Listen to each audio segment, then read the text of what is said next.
You're listening to China Africa Talk. Jambo, ni Bridget akikuletea kipindi kinachohusiana na China na Afrika. Vous écoutez le dialogue sino-africain avec Bridget. Everything China, everything Africa. Olá, você está ouvindo China Africa Talk com Bridget. سيداتي وسادتي مرحبا بكم في الحوار الصيني العربي مع بريدجيت. You're listening to China Africa Talk. I'm Bridget Mutambidwa, and I bring you discussions on what's happening with China and Africa from a Chinese and African perspective. In 2023, China introduced the Global Civilization Initiative, or GCI. Over the past 3 years, the GCI has grown into a key pillar of China's global engagement strategy. It works alongside the Global Development Initiative, or GDI, the Global Security Initiative, or GSI, and the Global Governance Initiative, or GGI, which was proposed later in 2025. Together, these initiatives outline a broader vision for building a community with a shared future for mankind. In today's rapidly changing world, marked by increasing uncertainties, how has the GCI shaped China-Africa relations? What can the two civilizations learn from each other? And how does China-Africa cooperation reflect mutual respect for the diversity of civilizations? To discuss these questions further, I'm now joined by Professor Zhu Yaxiong, Associate Professor at the Zhejiang Normal University, and Paul Frimpong, Executive Director of the Africa-China Center for Policy and Advisory. Gentlemen, welcome to the program. Thank you for this opportunity. To kick off our discussion with you there, Professor Zhu, what is the Global Civilization Initiative and what issues does it seek to address?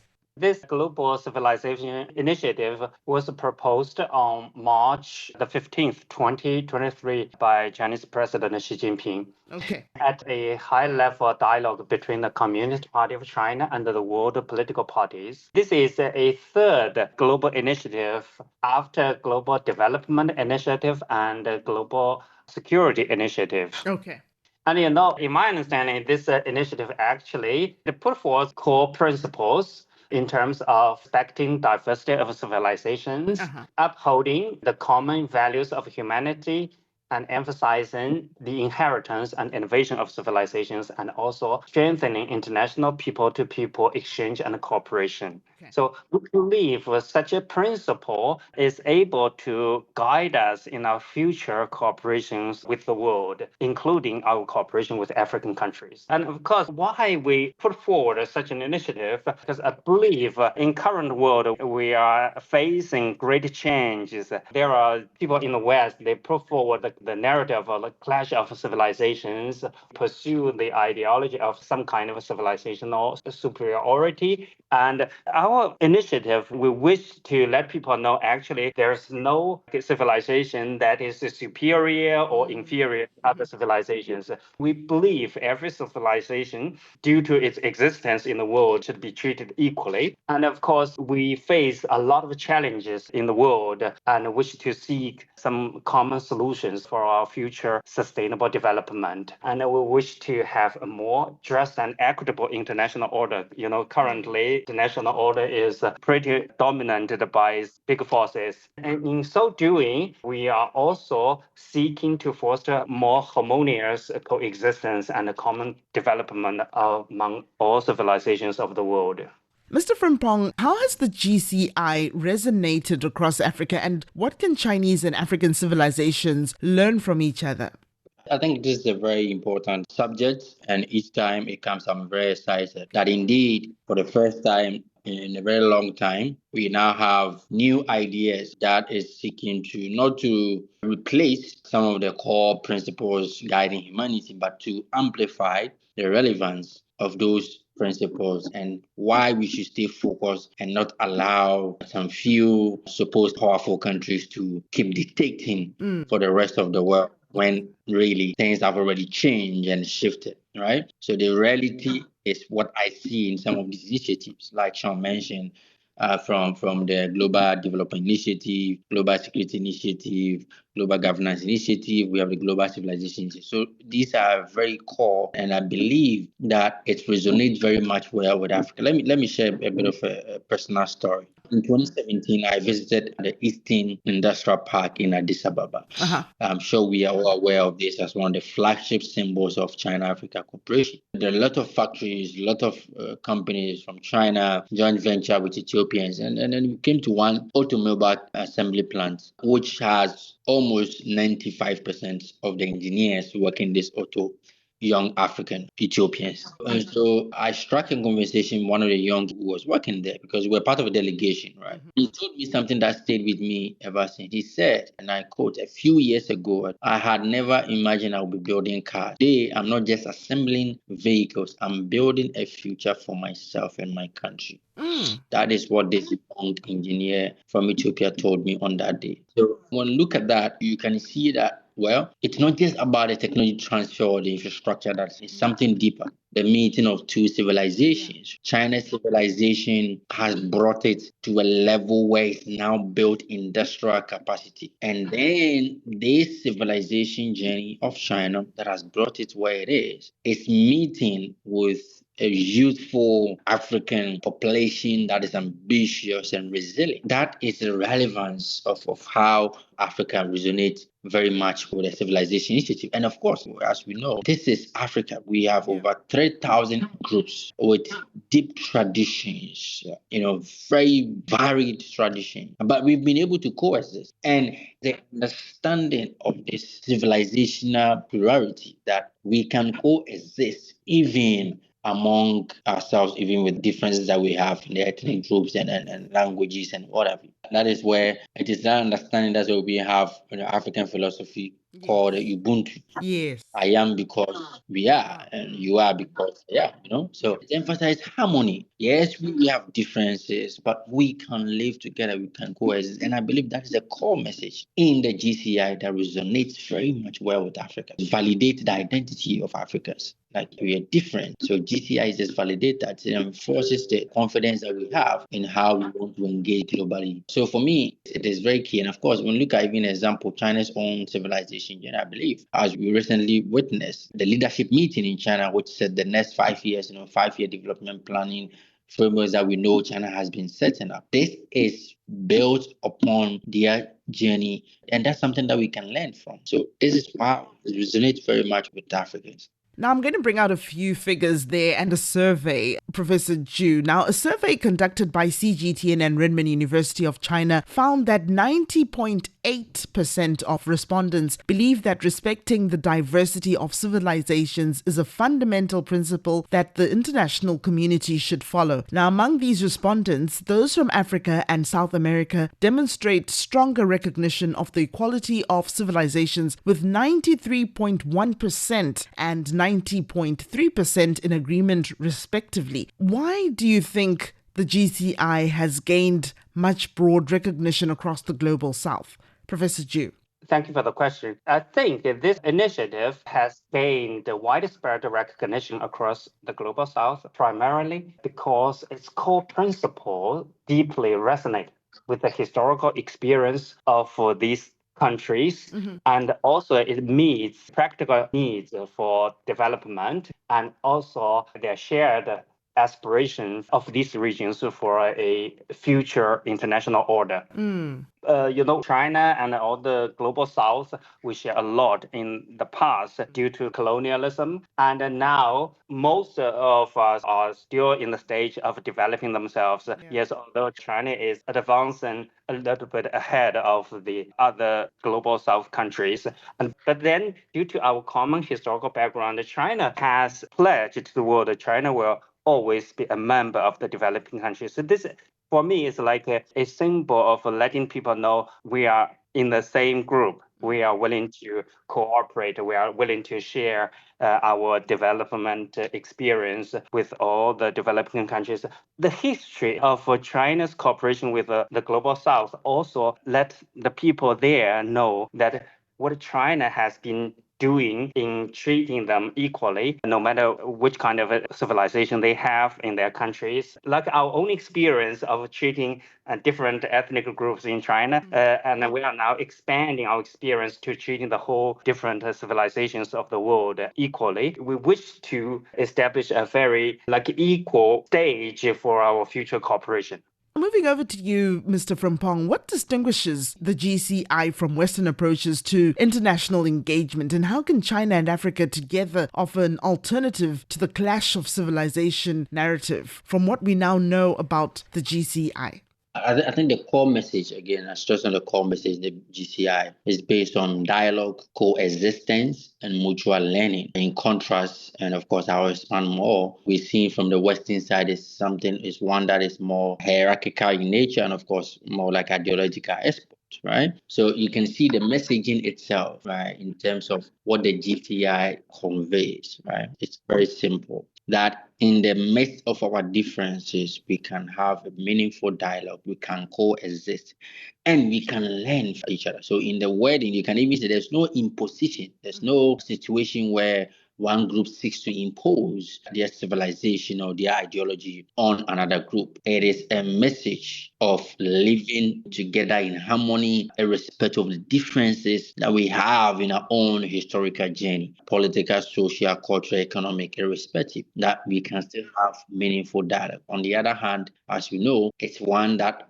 it's more export of ideology, right? So if you look at what is happening, even some of the key ideas that we know, rule of law, democracy, and all of these are all approach by the Western that is tied to conditionalities. And in that sense, one can deduce that there's that assumption of more like universal superiority for one particular civilization, right? That one civilization is more superior to the other, and therefore you need to move in line with my civilization. And that is what, differentiates really between the GCI and the Westerners approach, right? No hierarchy that ranks, okay, this civilization is more superior than the other, and therefore for us to do something together, you're supposed to do A, B, and C, and D, right? There's no equal setting in terms of entertaining, of course, agreeing and dialoguing, and then coexisting. So for me, I think that is very key in terms of what the GCI seeks to achieve vis-a-vis what the Westerners approach looks like in terms of hierarchy, in terms of ideological exports, and GCI focus on dialogue, coexistence, and mutual learning. I'm going to ask this question to you both there. We'll start there with you, Professor Zhu. In what ways does China-Africa cooperation reflect mutual respect for civilizational diversity? Over the past 3 years, how has the Global Civilization Initiative influenced China-Africa relations, and what concrete changes have you seen in China-Africa exchanges? China-Africa cooperation exemplifies the practice of the Global Civilization Initiative and our mutual respect for civilizational diversity. Over the past 3 years, this initiative has been deeply integrated into the high level of China-Africa relations, advancing people-to-people and cultural exchanges toward greater institutionalization, diversification, and also pragmatism. China-Africa cooperation demonstrates profound respect for civilizational diversity and mutual learning in both philosophy and practice. We know, like in African countries, you also have the idea of Ubuntu spirit. That meaning I am because we are. Right. So in China, we have similar ideas. We are actually rejecting civilizational superiority. We wish to have a common platform to advocate more equal dialogues between civilizations.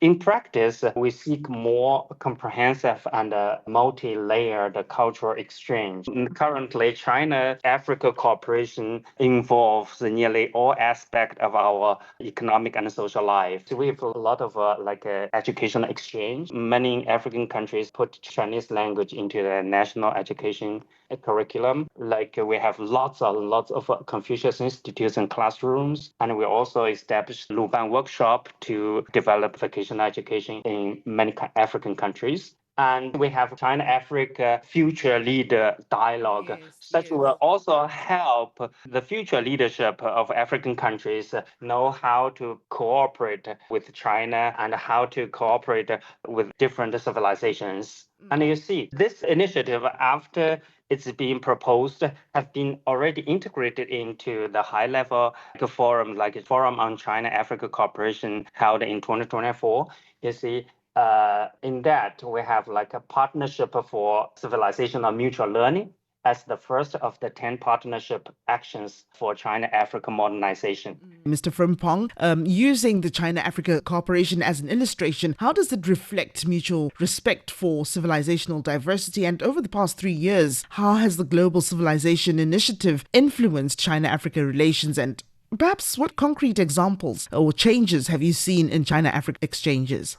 It's very visible, mutual respect and impact. I think China-Africa cooperation has always reflected, cultural respect, which is beyond economic exchange.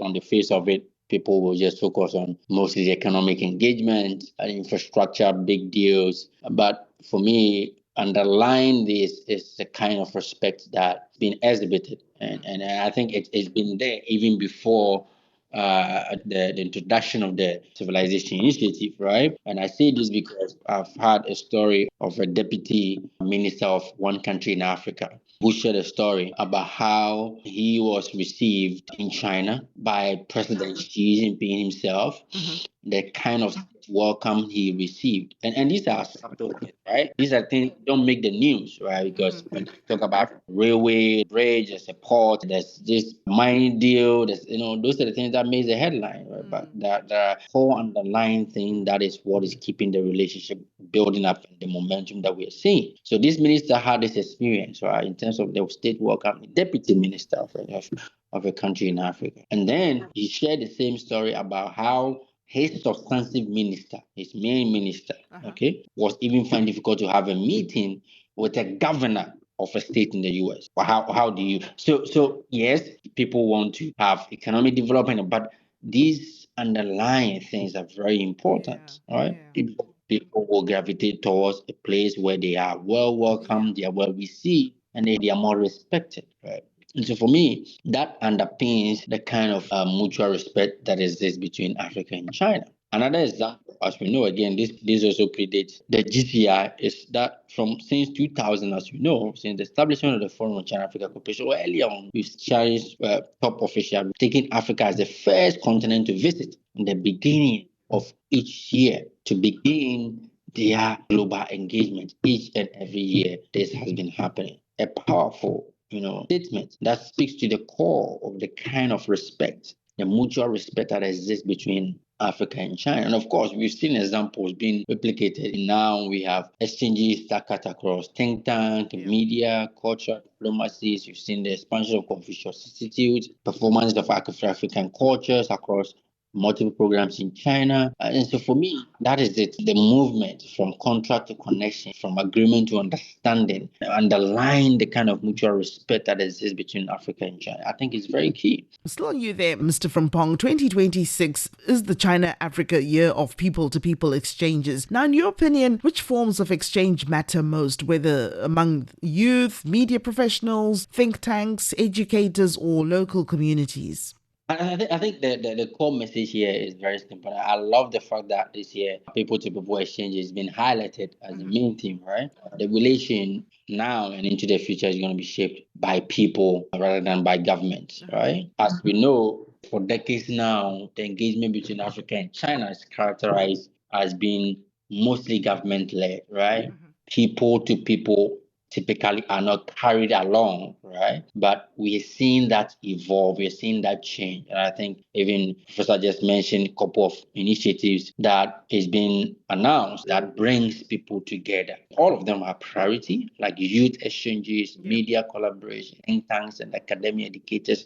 These are all very key because remember, if we do not carry along the young people, like that we have China Africa Youth Festival, I participated in that exchange and it was very, very meaningful. It's one way that has shaped my own journey in terms of the work that I do now in the space of Africa-China cooperation as a result of the China-Africa Youth Fest that has been instituted under the FOCAC framework. In terms of think tank and academia, obviously, this is where we operate, and we've seen the kind of engagement that we have. In fact, last year alone, we signed an MOU with 2 Chinese institutions. This is not government. It's not government to government. These are people. This is us, as researchers, as people in Africa researching, now finding Chinese counterparts and signing agreement and partnering. This is not a government-led. This is private individuals-led engagement, right? So you can see how it's important that we stay on this matter of people-to-people exchanges. Academia, of course, we all know a number of African students that are studying in China, vis-a-vis Chinese researchers, students that are researching on Africa-China that are also coming to Africa to conduct research. These are very, very key moments, and I believe we should stay on this for a couple of years to ensure that the engagement is shaped by people. Now, I have another question there. This is in relation to media, Mr. Frimpong. Bloomberg recently published a piece titled Chinese Bid to Shape News Narrative in Africa Flops. And they were arguing that African audiences pay limited attention to Chinese media outlets. Do you agree with that assessment? And more broadly, what role can media and storytelling play in making dialogue between civilizations more relatable and meaningful?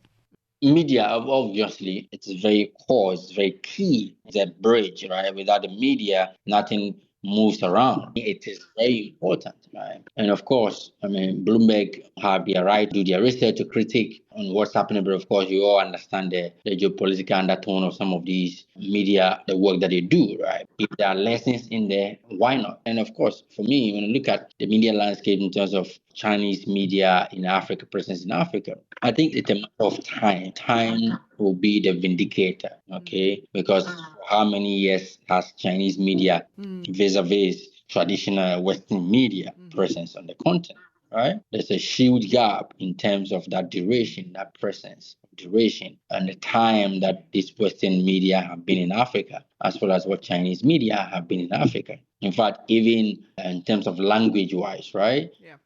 We all understand from the onset, Western media English, Chinese media earlier predominantly Chinese, right? And now there are English versions, French versions, just to ensure that it covers as much of it. But I think it's going to take some time to really see how the Western media grip on Africa can be diluted, right? And for me, I don't think it even come from Chinese media, right? It's not about Chinese, doing it. will come from the enlightenment from Africans themselves. Okay. That over time they'll be able to read between the lines and distinguish between fact and propaganda, right?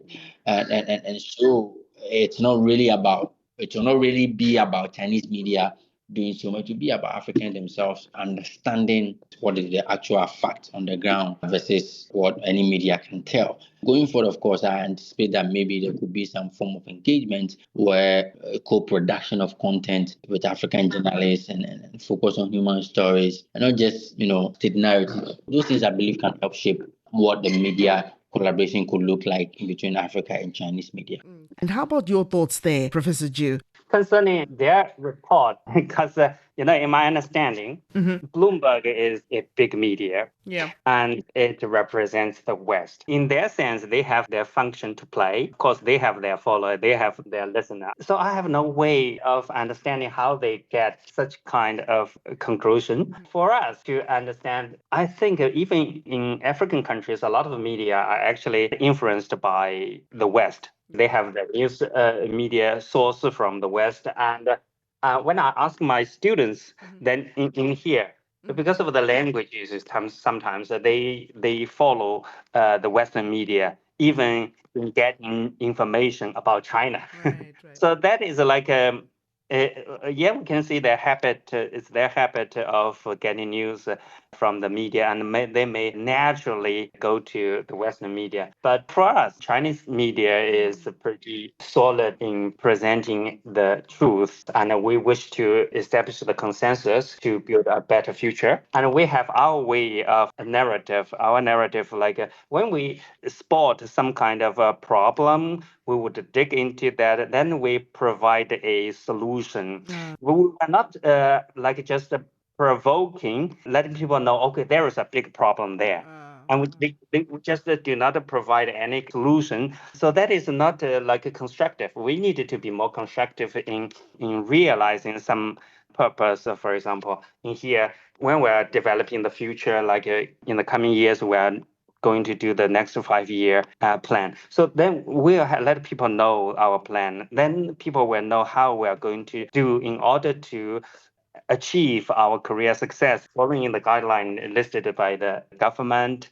And also the media provides a lot of concern this. Yeah. So I think in here about the media, it takes time for people to gradually come to the consensus that China provides a very good platform for them to know about their own development path, to get into solid cooperation with China so that they can gain more development. So in here, we wish to be the bridge and the connection. And we also wish to have a lot of youngsters in the world. They come to learn about China without any preconception. That is kind of stereotype formed due to long time following the Western media. China's media, we are to establish the consensus and we dig into the fact so that we let people know more about the facts, about the reason behind it, so that everybody is able to provide their own constructive suggestions for the future. But Professor Ju, how can China and Africa work together to tell more authentic stories about their civilizations? And can the GCI help China and Africa challenge stereotypes and misunderstandings?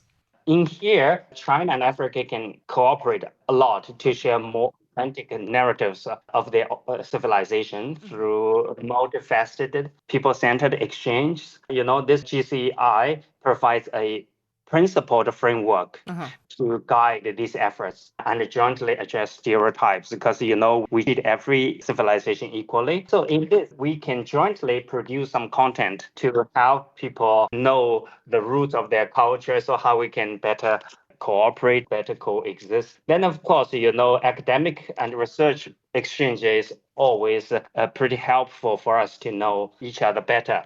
For example, we can jointly publish papers and books in multiple languages. And also, we have a lot of aid programs. We have forum for the exchange of talents from African countries to come to China to see and experience in person what China has achieved through years. And of course, there are a lot of young leaders invited here, and we share our developed experience. Of course, coming years, because of development of the communications technology and 5G technology, a lot of young people, they have their own self-media, so they share their stories. This is gradually comes to be an important part for a lot of young people to learn between different cultures. Professor Ju, China has proposed 4 major global initiatives, including the Global Development Initiative, the Global Security Initiative, the Global Civilization Initiative, and the Global Governance Initiative. How are these initiatives interconnected? Okay. Actually, these 4 initiatives, in my understanding, is like the 4 pillars of our proposition of common community of shared future for the humanity. This Global Development Initiative, it is the first initiative. So this focuses on sustainable development, poverty reduction, and also the implementation of UN 2030 agenda. So we prioritize people-centered growth, green transition, and leveraging innovation to tackle inequality. And the second is Global Security Initiative. We emphasize common, comprehensive, and cooperative sustainable security. It advocates for peaceful dispute resolution, multilateralism, and addressing common non-traditional security threats like climate change and terrorism. And the third is Global Civilization Initiative.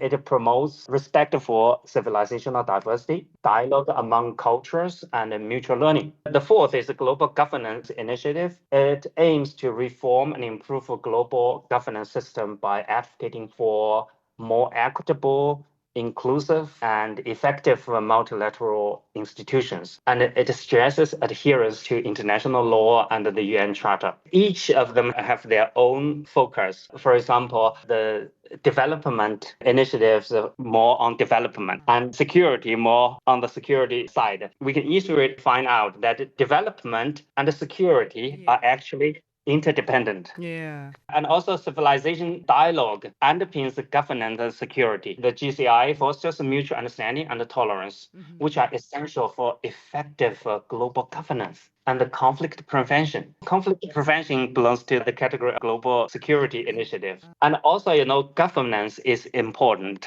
in a country or global community. It seeks to create a fairer global rules and institutions that can support the development, and manage security challenges. Governance is important. It helps maintain the other three initiatives. Simply put, you can realize that we put all these four together. GDI, which focuses on inclusive development and sustainable development, reduces grievance and fosters stability, which is in the category of global security initiative. The culture exchange, which is in the category of like a global civilization, builds trust and enables better governance. Yeah, the improved governance, GGI, creates conditions for sustainable development and also security cooperation. It's pretty integrated. Yeah. They're pretty integrated. And in certain sense, sometimes you can compare it to like the under UN, and there's a UN charter, they have WTO, IMF, or World Bank, the three pillars. And here we proposed the common community of shared future for the humanity. And we have four pillars in terms of development, security, civilization, and also governance. Thank you. That brings us to the end of our discussion there, gentlemen. Professor Ju and Mr. Frimpong, thank you so much for your time. Until next time, goodbye. Listeners, you can subscribe to our online newsletter on CGTN or Substack to get more insights on China-Africa relations. Just search China-Africa Talk. For now, it's goodbye. Thanks for listening. If you enjoyed this episode and you'd like to help support the podcast, please share it with others. Post it on social media or leave a rating and review. Thanks again. See you next time.